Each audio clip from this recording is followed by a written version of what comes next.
warahmatullahi wabarakatuh. Kumpulan saya akan membentangkan tentang kesedaran beragama, refleksi terhadap prinsip rukun negara, kepercayaan kepada Tuhan. Memetik daripada petikan Datuk Zahidi Zainul Abidin yang mengatakan apabila kita menghayati rukun negara, secara tidak langsung kita dapat mendidik diri kita untuk mengelakkan diri daripada melakukan tindakan yang negatif. Misalnya, tergolong dalam kelompok yang berkepercayaan bebas dan tidak berasas. Kumpulan ini wujud kerana mereka menilai ketuhanan, ajaran sains dan hanya mengikut logika semata-mata. Maka, intipati dan semangat rukun negara perlu diterapkan di dalam diri agar menjadi manusia yang dapat membezakan perkara baik dan juga buruk. Objektif utama kajian ini adalah tidak lain tidak bukan melainkan untuk mengkaji secara terperinci asbab utama kepercayaan bertuhan di negara semakin sirna, serta untuk mengenal pasti cabaran dan juga jalan penyelesaian demi memenuhi rukun negara kepercayaan kepada Tuhan disemai dalam jiwa setiap insan. Assalamualaikum. Pada perbincangan ini, saya Muhammad Hafiz Sulaiman akan membentangkan tentang isu permasalahan dari kesedaran beragama refleksi terhadap prinsip rukun negara kepercayaan kepada Tuhan. Okay, mari kita lihat antara isu dan permasalahan yang sering kali dilihat pada Malaysia pada zaman kini adalah ideologi dan fahaman atheism. Itu adalah isu dan permasalahan yang sangat besar kerana ideologi ini telah tersebar daripada masyarakat kerana peranggapan dan fahaman bahawa Tuhan itu tidak wujud. Ideologi dan fahaman atheism ini, mereka hanya menggunakan konsep tiada Tuhan wujud. Alam ini sudah wujud daripada dulu hingga sekarang dan tiada siapa penciptanya. Perubahan dari segi konsep kefahaman mengikut zaman ini telah berubah dari zaman ke zaman. Pada mulanya, mereka hanya beranggapan Tuhan itu tidak wujud. Dan lama kelamaan mereka beranggapan bahawa hanya fakta dan sains saja membagi kepercayaan kepada mereka dan tidak mempercayai perkara yang mistik dan perkara yang metafizik seperti ini daripada Tuhan, malaikat dan sebagainya. Mereka beranggapan alam ini sudah wujud daripada dulu hingga kini. Antara contoh-contoh orang yang mempunyai fahaman atheism adalah contohnya Stephen Hawking. Itu adalah orang yang terkemuka yang telah mempercayai bahawa Tuhan itu tidak wujud, kerana beliau hanya beranggapan bahawa dunia ini telah dicipta oleh teori Big Bang beliau, iaitu dunia itu telah muncul pada suatu ketika dahulu dan tiada pencipta yang menciptakan dunia ini.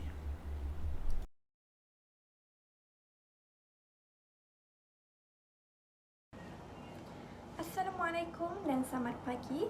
Kita akan meneruskan pembintangan bersama saya Nur Erdina binti Hafizi bernombor pelajar 2023-164447.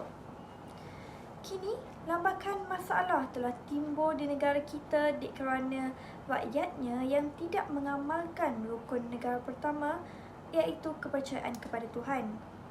Kesannya, jiwa anak-anak Malaysia kini rapuh dan mudah terpesong mengikut anasir-anasir luar.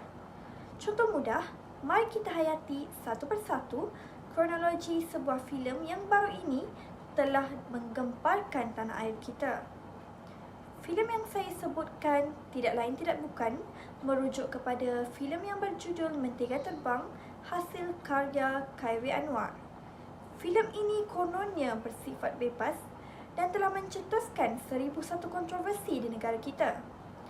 Filem ini pertama kali ditayangkan pada 28 November 2021 di pentas Netpack Asian Film Festival 2021 yang mana bertempat di Jogja, Indonesia. Walau bagaimanapun, filem ini mulai tular dan mendapat perhatian ramai pada tahun ini apabila ditayangkan menerusi aplikasi penstriman secara atas talian pada 19 Januari 2023. Filem ini menceritakan kehidupan watak utama yang diberi nama Aisyah, seorang remaja beragama Islam yang menjalani kehidupan bersama seorang ayah yang liberal dan seorang ibu yang berpenyakit parah. Aisyah dilakonkan sebagai seorang anak muda yang bersifat ingin tahu. Di dalam filem ini, diperlihatkan Aisyah mengkaji kitab agama Kristian dan Buddha untuk mencari kebenaran.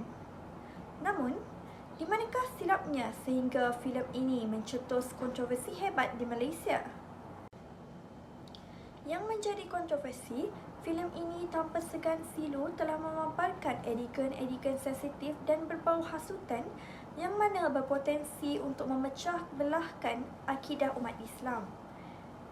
Di dalam filem ini, banyak babak panas yang menyentuh sensitiviti umat beragama Islam apabila watak Aisyah dilakonkan memegang anjing, sedangkan di dalam agama Islam, umat Islam sudah jelas dilarang untuk memegang anjing dengan sengaja.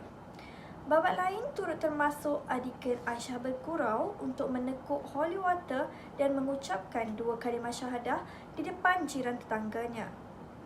Aisyah turut meminta untuk mencuba sandwich rakannya yang berlainan agama yang mana jelas mengandungi babi. Tidak cukup dengan itu, watak ayah Aisyah turut membenarkan anaknya itu, Aisyah, untuk menukar agama sekiranya dia menemui ketenangan di agama lain selain agama Islam. Babak-babak ini jelas menunjukkan penghinaan terhadap agama Islam dan menyentuh sensitiviti agama lain. Impak daripada penularan filem ini, ia telah mendapat kecaman hebat dari rakyat Malaysia dan akhirnya filem ini telah menarik campur tangan banyak pihak.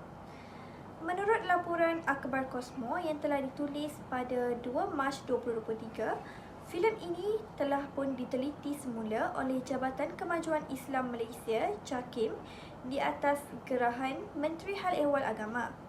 Tidak cukup dengan itu, filem ini turut didakwa oleh Persatuan Seniman Malaysia di bawah dakwaan penghasilan karya berbau hasutan dan menghina agama Islam.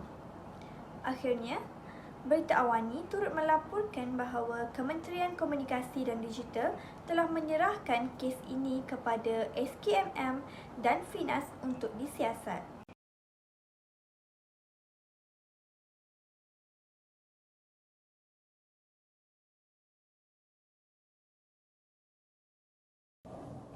Ekoran daripada permasalahan keraguan masyarakat tentang kewujudan Tuhan disebabkan oleh beberapa faktor. Yang pertama, media sosial atau jaringan internet yang menghidangkan pelbagai informasi budaya dan gaya hidup boleh menimbulkan keraguan kepada kepercayaan agama seperti fahaman atheism. Masyarakat perlu berhati-hati dalam menelaah internet dengan mengambil tahu kesahihan kandungan maklumat tersebut terlebih dahulu sebelum dikongsikan di dalam media sosial, supaya sebagai umat Islam kita tidak mempengaruhi dengan media sosial yang memberi kesan negatif kepada kita. Kedua, orang sekeliling seperti keluarga dan juga rakan turut mempengaruhi pemikiran dan kepercayaan seseorang individu. Dipetik daripada petikan 3, Faisal Tehrani menyatakan yang bapa Zehra telah mempengaruhi anaknya dengan fahaman dia yang bercanggah dengan agama. Ibu bapa mestilah bertanggungjawab dalam memastikan anak mereka mendapat didikan agama yang baik untuk panduan kehidupan mereka kelak. Masyarakat turut menjadi punca kepada terpesongnya akidah seseorang kerana mereka turut mempengaruhi fahaman seseorang. Buktinya, dalam sejarah Islam, masyarakat Zionis berjaya meruntuhkan keimanan masyarakat Islam apabila Zionis telah bekerjasama dengan masyarakat Kristian. Seterusnya, cabaran yang dihadapi oleh kerajaan bagi mengenal pasti penganut yang beragama bebas. Rentetan daripada kepercayaan yang bebas itu sukar bagi kerajaan seperti Malaysia untuk mengenal pasti populasi penganut atheism kerana perbezaan budaya mereka, latar belakang dan juga pemahaman. Mereka mungkin berselindung di sebalik kepercayaan-kepercayaan mereka. Selain daripada sukar untuk mengenal pasti, kewujudan internet juga memberi ancaman yang besar kepada peningkatan bilangan penganut atheism. dengan maklumat yang disiarkan dalam internet melalui tulisan atau gambaran seperti poster dapat menimbulkan keraguan dalam diri seseorang atau merubah kefahaman atau kepercayaan individu. Seterusnya kami akan meneruskan dengan kaitan antara kajian dan falsafah dunia. Okey. Antara kaitan dan kajian falsafah dunia ini yang kami sering kali lihat iaitulah kefahaman ideologi sekularisme. Okey. Sekularisme merupakan satu ideologi iaitu yang hanya memberi fokus kepada humanism. Sekularisme ini telah berluasa. Kita sering kali boleh lihat dimasuki dalam dewan politik dan pentadbiran. Mereka beranggapan bahawa agama tiada kepentingan dan tiada keistimewaan diberikan dan semua manusia hanyalah sama rata. Tiada agama yang patut diberikan keistimewaan kerana mereka beranggapan bahawa mereka perlu mengasingkan antara kehidupan dan keagamaan. Mereka berdasarkan individu yang mempunyai fahaman sekularisme ini, mereka beranggapan mereka mempunyai hak individu itu sendiri dan mereka berlandaskan pemikiran yang liberal. Mereka mahu orang-orang yang memberi pilihan dan tiada peraturan yang perlu mengikuti kerana mereka menolak iaitu metafizik dan spiritual kefahaman dan hanya fokus kepada materialism di dunia. Dari sudut pandangan perspektif Islam pula, Islam tidak menyokong, malah mengharamkan fahaman-fahaman ideologi yang bertentangan dengan agama Islam, antaranya sekularisme dan ateisme dan pelbagai lagi punya ideologi yang bertentangan antara kefahaman Islam, kerana Islam mempunyai kefahaman yang sangat mudah hanya dengan sumber rujukan utama iaitu dengan Al-Quran dan Sunnah serta hadis. Islam mempunyai fahaman yang sangat mudah kerana mereka mahu umat-umatnya mempunyai keseimbangan antara dunia dan akhirat. Mereka mahu umat-umatnya untuk mencapai kejayaan di dunia malahan serta mencapai kejayaan di akhirat. Kerana sering kali kita lihat ramai orang-orang mempunyai fokus hanya kepada dunia, malahan mereka mengabaikan akhirat. Malahan ada juga antara kalangan yang fokus kepada akhirat tapi tidak memberi fokus atau kejayaan di dunia. Dan itu sangat bertentangan dengan Islam kerana kita perlu punya keseimbangan antara dunia dan akhirat. Allah pernah berfirman daripada ini iaitu wabta'i fi man atakallahu daral akhirah wala tansa nasika minal dunya. Allah bersabda, dan carilah pada yang telah dianugerahkan Allah kepadamu kebahagiaan negeri akhirat dan janganlah kamu melupakan bahagiamu dari kenikmatan duniawi. Surah Al-Qasas ayat 77. Itu menunjukkan bahawa bukti Allah Subhanahu Wa Taala mahu kami umat-umatnya untuk menjadi orang mempunyai keseimbangan antara dunia dan akhirat, memberi fokus kepada kedua-dua belah pihak dengan keseimbangan yang sama rata.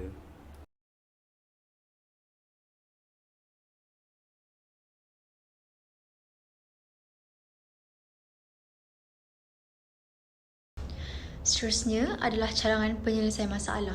Yang pertama, kerajaan perlulah mengambil tindakan yang lebih tegas terhadap golongan yang cenderung untuk menyentuh sentimen perkauman di Malaysia yang boleh mewujudkan konflik antara kaum.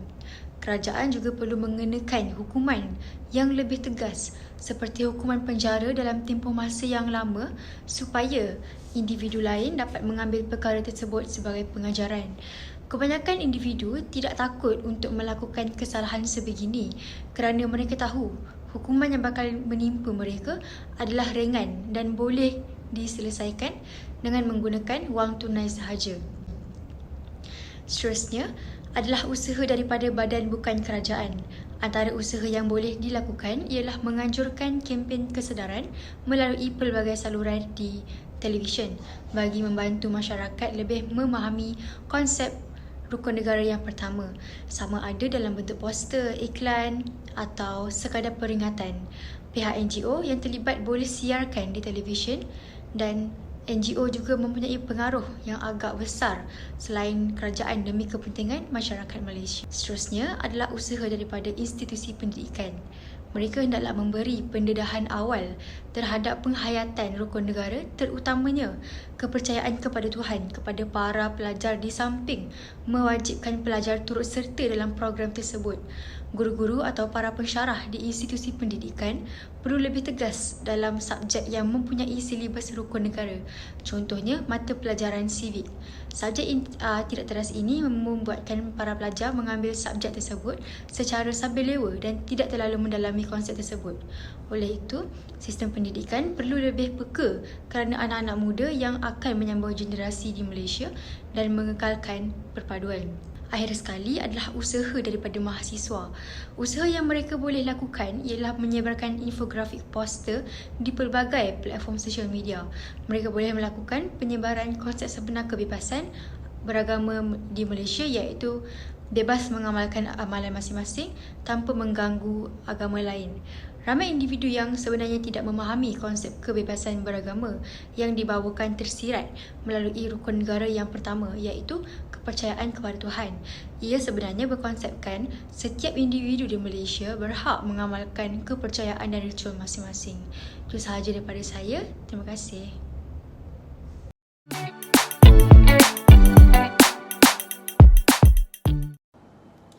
Secara konklusinya, kita dapat merumuskan bahawa setiap sudut rukun negara di negara kita telah pun diteliti satu persatu oleh pemimpin terdahulu untuk dijadikan sebagai rukun kehidupan setiap warga negara Malaysia. Kini, tidak dapat dinafikan lagi bahawa agama memainkan peranan penting dalam kehidupan setiap insan demi mencorakkan sasiah dan jasmani yang terbaik. Setiap agama telah digubal untuk menjadikan penganutnya seseorang insan yang lebih baik. Lantas, tiada agama yang mengajarkan hal-hal yang buruk. Akhir kata, rukun negara kepercayaan kepada Tuhan menyumbang kepada kemajuan negara yang berprestij dan rakyatnya yang beretika tinggi. Dengan ini, maka tamatlah pembentangan kami pada hari ini. Sekian, terima kasih.